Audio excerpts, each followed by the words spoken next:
ನಮಸ್ತೆ ವೀಕ್ಷಕರೇ, PR ಅಕಾಡೆಮಿಗೆ ಸ್ವಾಗತ. ತಿಂಗಳಿಗೆ 1,00,000 ರೂಪಾಯಿಗಿಂತ ಜಾಸ್ತಿ ಸಂಬಳ ಸಿಗುವಂತಹ ಕೆಲಸದ ಡೀಟೇಲ್ಸ್ನ ತಗೊಂಡ್ಬಂದಿದ್ವಿ. ಇದು ಬೆಂಗಳೂರಿನಲ್ಲೇ ಖಾಲಿ ಇದೆ. ಇದರ ಬಗ್ಗೆ ಎಲ್ಲ ಡೀಟೇಲ್ಸ್ ತಿಳ್ಕೋಬೇಕು ಅಂತ ಹೇಳಿದ್ರೆ ನೀವು ವಿಡಿಯೋನ ಸಂಪೂರ್ಣವಾಗಿ ನೋಡಬೇಕು. ಇನ್ನು ಈ ಚಾನಲ್ ಸಬ್ಸ್ಕ್ರೈಬ್ ಆಗಿಲ್ಲ ಅಂದ್ರೆ ಇವಾಗಲೇ ಸಬ್ಸ್ಕ್ರೈಬ್ ಆಗಿ ಪ್ರತಿದಿನನೂ ಗವರ್ನಮೆಂಟ್ ಜಾಬ್ ಡೀಟೇಲ್ಸ್ನ ನೀವು ತಿಳ್ಕೋಬಹುದು. ಇವಾಗ ವಿಡಿಯೋನ ಶುರು ಮಾಡೋಣ. BCC ಬ್ಯಾಂಕ್ ಅಂದ್ರೆ ಬೆಂಗಳೂರು ಸಿಟಿ ಕೋಆಪರೇಟಿವ್ ಬ್ಯಾಂಕ್ ಲಿಮಿಟೆಡ್ನವರು ಹುದ್ದೆಗಳಿಗೆ ಅರ್ಜಿಯನ್ನ ಕರೆದಿದ್ದಾರೆ. 74 ಹುದ್ದೆ ಖಾಲಿ ಇದೆ. ಉದ್ಯೋಗ ಸ್ಥಳ ಬೆಂಗಳೂರು, ಕರ್ನಾಟಕ. ಜೂನಿಯರ್ ಅಸಿಸ್ಟೆಂಟ್ ಮತ್ತೆ ಅಟೆಂಡರ್ ಹುದ್ದೆ ಖಾಲಿ ಇದೆ. ಇದಕ್ಕೆ ಸ್ಯಾಲರಿಯನ್ನು ನೋಡೋದಾದ್ರೆ 44,425 ರೂಪಾಯಿಂದ ಹಿಡಿದು 1,12,900 ರೂಪಾಯಿ ತನಕ ತಿಂಗಳಿಗೆ ಸ್ಯಾಲರಿ ಇರುವಂತಹ ಜಾಬ್ ಇದಾಗಿರುತ್ತೆ. ಯಾವ್ಯಾವ ಹುದ್ದೆ ಎಷ್ಟೆಷ್ಟಿದೆ ಅಂತ ನೋಡೋದಾದ್ರೆ ಜೂನಿಯರ್ ಅಸಿಸ್ಟೆಂಟ್ ಹುದ್ದೆ 62 ಖಾಲಿ ಇದೆ. ಅಟೆಂಡರ್ ಹುದ್ದೆ 12 ಖಾಲಿ ಇರುತ್ತೆ. ಟೋಟಲ್ 74 ಹುದ್ದೆಗಳು.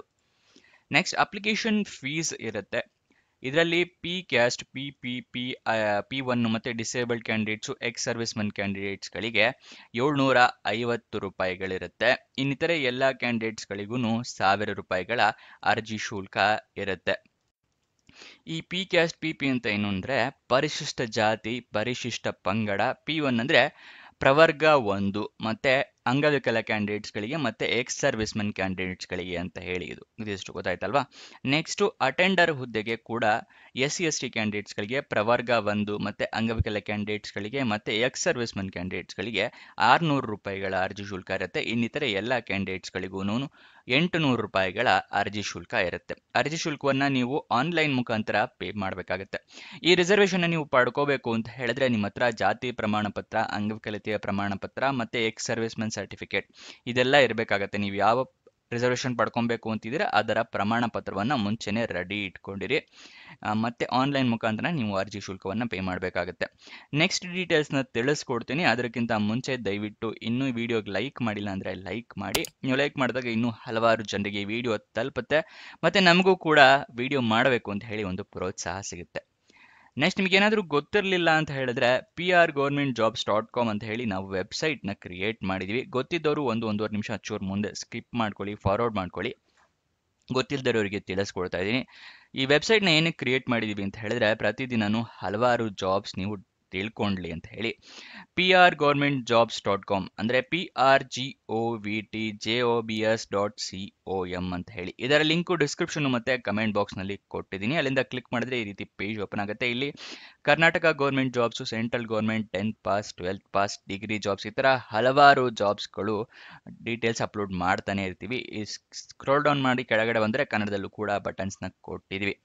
ಸ್ವಲ್ಪ ಇನ್ನೂ ಸ್ಕ್ರೋಲ್ ಡೌನ್ ಮಾಡಿ ಇನ್ನೂ ಕೆಳಗಡೆ ಬಂದರೆ ನಿಮಗೆ ಲಿಸ್ಟೇ ಕೊಟ್ಟಿರ್ತೀವಿ ಯಾವ್ಯಾವ ಜಾಬ್ಸ್ಗಳು ಖಾಲಿ ಇರುತ್ತೆ ಅಂತ ಹೇಳಿ. ಅದನ್ನು ಕ್ಲಿಕ್ ಮಾಡ್ಬೋದು. ಇಲ್ಲಾಂದರೆ ಮೋರ್ ಜಾಬ್ಸ್ ಕೊಟ್ಟರೆ ಇನ್ನೂ ಹಲವಾರು ಜಾಬ್ಸ್ ಓಪನ್ ಆಗುತ್ತೆ. ನಿಮಗೆ ಪ್ರತಿದಿನ ಅಪ್ಲೋಡ್ ಆಗಿದ ತಕ್ಷಣ ನಿಮಗೆ ಗೊತ್ತಾಗಬೇಕು ಯಾವ್ಯಾವ ಜಾಬ್ ಡೀಟೇಲ್ಸ್ ಈ ವೆಬ್ಸೈಟ್ನಲ್ಲಿ ಅಪ್ಲೋಡ್ ಆಗ್ತಾ ಇದೆ ಅಂತ ಹೇಳಿದ್ರೆ ನಮ್ಮ ವಾಟ್ಸಪ್ ಮತ್ತು ಟೆಲಿಗ್ರಾಮ್ ಚಾನಲ್ನ ಜಾಯಿನ್ ಆಗಿ. ಇದರ ಲಿಂಕು ನಿಮಗೆ ಡಿಸ್ಕ್ರಿಪ್ಷನಲ್ಲೇ ಕೊಟ್ಟಿದ್ವಿ. ಇಲ್ಲ ಅಂತ ಹೇಳಿದ್ರೆ ಇದೇ ವೆಬ್ಸೈಟ್ನಲ್ಲಿ ಇಲ್ಲಿ ಈ ಥರ ಬಟನ್ಸ್ ಇದೆಯಲ್ಲ ಇದನ್ನು ಕ್ಲಿಕ್ ಮಾಡಿದ್ರು ಕೂಡ ವಾಟ್ಸಪ್ ಮತ್ತು ಟೆಲಿಗ್ರಾಮಿಗೆ ಹೋಗ್ತೀರಾ, ಅಲ್ಲಿಂದ ಜಾಯಿನ್ ಆಗ್ಬೋದು. ಪ್ರತಿದಿನನೂ ಯಾವ್ಯಾವ ಜಾಬ್ ಡೀಟೇಲ್ಸ್ ಅಪ್ಲೋಡ್ ಆಗ್ತಾ ಇದೆ ಅಂತ ಹೇಳಿ ಅದರ ಲಿಂಕ್ ಕೊಡ್ತೀವಿ. ಮತ್ತು ಯಾವ್ದಾದ್ರು ಜಾಬ್ ಕೊನೆಗೊಳ್ತಾ ಇದ್ರೆ ಅದರ ಲಿಂಕ್ ಕೂಡ ನಿಮಗೆ ಪ್ರತಿದಿನ ಪ್ರೊವೈಡ್ ಮಾಡ್ತೀವಿ. ಸೊ ವಾಟ್ಸಪ್ ಮತ್ತು ಟೆಲಿಗ್ರಾಮ್ ಚಾನಲ್ನ ಫಾಲೋ ಮಾಡೋದು ಮರಿಬೇಡಿ, ಪ್ರತಿದಿನ ಲಿಂಕ್ ಪಡ್ಕೊಳ್ಳೋಕೆ. ಇವಾಗ ವಿಡಿಯೋನ ಮುಂದುವರ್ಸೋಣ. ಸ್ಯಾಲ್ರಿಯ ಡೀಟೇಲ್ಸ್ನ ನೋಡೋದಾದರೆ ಜೂನಿಯರ್ ಅಸಿಸ್ಟೆಂಟ್ ಹುದ್ದೆಗೆ 61,300 ರೂಪಾಯಿಂದ ಹಿಡಿದು 1,12,900 ರೂಪಾಯಿ ತನಕ ಸ್ಯಾಲ್ರಿ ಇರುತ್ತೆ. ಅಟೆಂಡರ್ ಹುದ್ದೆಗೆ 44,425 ರೂಪಾಯಿಂದ ಹಿಡಿದು 83,700 ರೂಪಾಯಿ ತನಕ ತಿಂಗಳಿಗೆ ಸ್ಯಾಲ್ರಿ ಇರುತ್ತೆ. ಈಗ ಸೆಲೆಕ್ಷನ್ ಪ್ರೋಸೆಸ್ನ ತಿಳ್ಕೊಳ್ಳೋದಾದ್ರೆ ಲಿಖಿತ ಪರೀಕ್ಷೆ ಇರುತ್ತೆ, ಅಂದರೆ ರಿಟರ್ನ್ ಟೆಸ್ಟ್ ಇರುತ್ತೆ. ಅದಾದ ನಂತರ ಇಂಟರ್ವ್ಯೂ ಅಂದರೆ ಸಂದರ್ಶನ ಇರುತ್ತೆ. ಇದಿಷ್ಟು ಸೆಲೆಕ್ಷನ್ ಪ್ರೋಸೆಸ್ನ ವಿವರ. ಅರ್ಜಿಯನ್ನು ಹೇಗೆ ಹಾಕ್ಕೊಳ್ಬೇಕು ಅನ್ನೋದ್ರ ವಿವರ ತಿಳಿಸ್ಕೊಡ್ತಾ ಇದ್ದೀನಿ. ಅರ್ಜಿ ಹಾಕೊಳ್ಳೋಕ್ಕೂ ಮುಂಚೆ ನೋಟಿಫಿಕೇಶನ್ ಸಂಪೂರ್ಣವಾಗಿ ಓದ್ಕೊಳ್ಳಿ. ಏನೇನು ಎಲಿಜಿಬಿಲಿಟಿ ಕ್ರೈಟೀರಿಯಾ ಇದೆ, ಏನೇನು ಡೀಟೇಲ್ಸ್ ಇದೆ ಅಂತ ಫುಲ್ ತಿಳ್ಕೊಳ್ಳೋದಕ್ಕೆ ಪ್ರತಿಯೊಂದು ಜಾಬಿಗೂ ನಾವು ಹೇಳ್ತಾನೆ ಇರ್ತೀವಿ.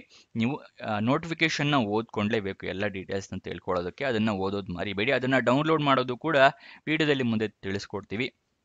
ನೀವು ಆನ್ಲೈನ್ ಮುಖಾಂತರ ಅರ್ಜಿಯನ್ನು ಹಾಕ್ಕೊಳ್ಬೇಕಾಗತ್ತೆ. ಆನ್ಲೈನ್ ಲಿಂಕ್ನ ಕೂಡ ಪ್ರೊವೈಡ್ ಮಾಡ್ತೀವಿ. ನೆಕ್ಸ್ಟು ಅರ್ಜಿಯನ್ನ ಆನ್ಲೈನ್ ಮುಖಾಂತರ ಅಂತ ಹೇಳಿದೆ. ಆನ್ಲೈನ್ನಲ್ಲಿ ಇಮೇಲ್ ಐ ಡಿ ಮತ್ತೆ ಮೊಬೈಲ್ ನಂಬರ್ನ ಕರೆಕ್ಟಾಗಿ ಮೆನ್ಷನ್ ಮಾಡಿ. ಆನ್ಲೈನ್ ಅಪ್ಲಿಕೇಶನ್ನಲ್ಲಿ ನಿಮ್ಗೆ ಏನಾದರೂ ಜಾಬ್ ಸಿಕ್ಕಿದ್ರೆ ಇಮೇಲ್ ಅಥವಾ ಮೊಬೈಲ್ ನಂಬರ್ಗೆ SMS ಮಾಡ್ತಾರೆ, ಅದಕ್ಕೋಸ್ಕರ. ನೆಕ್ಸ್ಟ್ ಅರ್ಜಿಯನ್ನ ಕರೆಕ್ಟಾಗಿ ಫಿಲಪ್ ಮಾಡಿ. ಎಲ್ಲ ಡಾಕ್ಯುಮೆಂಟ್ಸ್ ಮುಂಚೆನೇ ರೆಡಿ ಇಟ್ಕೊಳ್ಳಿ. ಸ್ಕ್ಯಾನ್ಡ್ ಕಾಪೀಸ್ ಬೇಕಾಗುತ್ತೆ, ಪ್ರಿಂಟ್ಔಟ್ ತೊಗೊಂಡ್ರೆ ಉಪಯೋಗ ಇರೋದಿಲ್ಲ. ಇಲ್ಲ ಮೊಬೈಲ್ನಲ್ಲೇ ಅರ್ಜಿಯನ್ನ ಹಾಕ್ತೀರಾ ಅಂತ ಹೇಳಿದ್ರೆ ಆ ಎಲ್ಲ ಡಾಕ್ಯುಮೆಂಟ್ಸ್ನು ಫೋಟೋ ತೊಗೊಂಡು ಇಟ್ಕೊಳ್ಳಿ. ಕ್ಲಿಯರ್ ಆಗಿ ಕಾಣೋ ಥರ ಫೋಟೋ ಇರಬೇಕಾಗುತ್ತೆ. ಯಾವ್ಯಾವ ಡಾಕ್ಯುಮೆಂಟ್ ಬೇಕು ಅಂತ ಹೇಳಿದ್ರೆ ನಿಮ್ಮ ಪಾಸ್ಪೋರ್ಟ್ ಸೈಜ್ ಫೋಟೋ ಬೇಕಾಗುತ್ತೆ, ಮತ್ತೆ ಏಜ್ ಪ್ರೂಫ್ಗೆ SLC ಮಾರ್ಕ್ಸ್ ಕಾರ್ಡು, ಎಜುಕೇಷನ್ ಕ್ವಾಲಿಫಿಕೇಷನ್ಗೆ ಮಾರ್ಕ್ಸ್ ಕಾರ್ಡು, ಸರ್ಟಿಫಿಕೇಟ್ಸು, ID ಪ್ರೂಫ್ಗೆ ಆಧಾರ್ ಕಾರ್ಡ್, ವೋಟರ್ ID ಅಥವಾ ಪಾನ್ ಕಾರ್ಡ್ ಬೇಕಾಗುತ್ತೆ. ಇಷ್ಟನ್ನು ರೆಡಿ ಇಟ್ಕೊಳ್ಳಿ. ರೆಸ್ಯೂಮೆ ಕೂಡ ರೆಡಿ ಇಟ್ಕೊಳ್ಳಿ, ಇಂಟರ್ವ್ಯೂನಲ್ಲಿ ಕೇಳಲೇಬೇಕಾಗುತ್ತೆ. ನೆಕ್ಸ್ಟ್ ಅರ್ಜಿ ಶುಲ್ಕವನ್ನು ನಿಮ್ಮ ಕೆಟಗರಿಯ ಪ್ರಕಾರ ಪೇ ಮಾಡಿ. ನೀವು ಯಾವ್ದಾದ್ರು ರಿಸರ್ವೇಷನ್ ಪಡ್ಕೋತೀರಾ ಅಂದರೆ ಮುಂಚೆನೇ ಹೇಳಿದಾಗೆ ಆ ಪ್ರಮಾಣ ಪತ್ರಗಳನ್ನ ರೆಡಿ ಇಟ್ಕೊಳ್ಳೋದು ಮರಿಬೇಡಿ.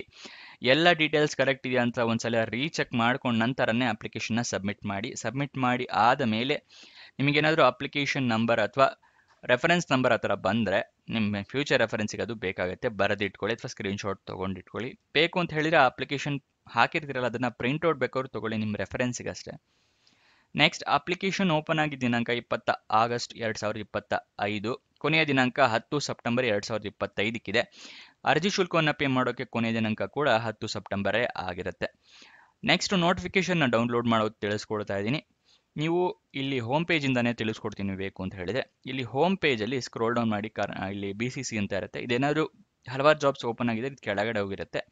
ಅದಕ್ಕೆ ಏನು ಮಾಡಿ ಅಂದರೆ ಇಲ್ಲಿ ಸರ್ಚ್ ಬಟನ್ ಇಂದಲೇ ಇಲ್ಲಿ BCC ಅಂತ ಕ್ಲಿಕ್ ಮಾಡಿ ಸರ್ಚ್ ಕೊಟ್ಟರೆ ನಿಮಗೆ ಇಲ್ಲಿ ಓಪನ್ ಆಗುತ್ತೆ. BCC ಬ್ಯಾಂಗ್ಳೂರ್ ಸಿಟಿ ಕೋಆಪರೇಟಿವ್ ಇದೆಯಲ್ಲ, ಇದನ್ನು ಕ್ಲಿಕ್ ಮಾಡಿ ಈ ರೀತಿ ಪೇಜ್ ಬರುತ್ತೆ. ಇಲ್ಲಿ ಸ್ಕ್ರೋಲ್ ಡೌನ್ ಮಾಡಿ ಫುಲ್ ಕೆಳಗಡೆ ಬಂದರೆ ನಿಮಗೆ ಅಫಿಷಿಯಲ್ ನೋಟಿಫಿಕೇಶನ್ ಬರುತ್ತೆ. ಇದನ್ನು ಕ್ಲಿಕ್ ಮಾಡಿ ನಿಮಗೆ ನೋಟಿಫಿಕೇಶನ್ ಓಪನ್ ಆಗುತ್ತೆ.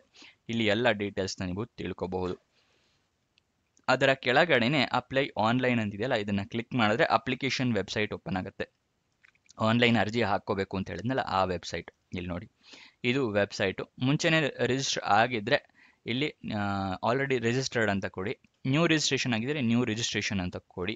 ಏನೇನು ಸ್ಟೆಪ್ಸ್ನ ಫಾಲೋ ಮಾಡಬೇಕು ಅಂತ ಹೇಳಿ ಇಲ್ಲಿ ಕೊಟ್ಟಿದ್ದಾರೆ. Click here to steps to be followed while registration and filing online application ಹಾಕ್ಬೇಕಾದ್ರೆ ಏನು ಸ್ಟೆಪ್ಸು ಮತ್ತು ರಿಜಿಸ್ಟ್ರೇಷನಿಗೆ ಏನು ಸ್ಟೆಪ್ಸು ಎಲ್ಲ ಡೀಟೇಲ್ಸ್ನ ಇಲ್ಲಿ ಕೊಟ್ಟಿದ್ದಾರೆ.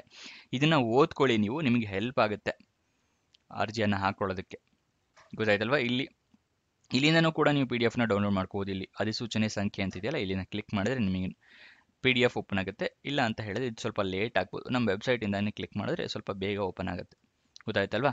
ಇಲ್ಲಿಂದ ಕ್ಲಿಕ್ ಮಾಡಿ ನೆಕ್ಸ್ಟ್ ಆಲ್ರೆಡಿ ರಿಜಿಸ್ಟರ್ ಕೊಟ್ಟ ಮೇಲೆ ನಿಮಗೆ ಅಪ್ಲಿಕೇಶನ್ ಬರುತ್ತೆ. ಅಲ್ಲಿ ಸಂಪೂರ್ಣ ಅಪ್ಲಿಕೇಶನ್ನ ಫಿಲಪ್ ಮಾಡ್ಬೋದು. ನೆಕ್ಸ್ಟ್ ಅಫಿಷಿಯಲ್ ವೆಬ್ಸೈಟ್ ಅಡ್ರೆಸ್ ಬೇಕು ಅಂದರೆ bccbl.co.in, ಇದು ಅಫಿಷಿಯಲ್ ವೆಬ್ಸೈಟ್ನ ಅಡ್ರೆಸ್ ಆಗಿರುತ್ತೆ.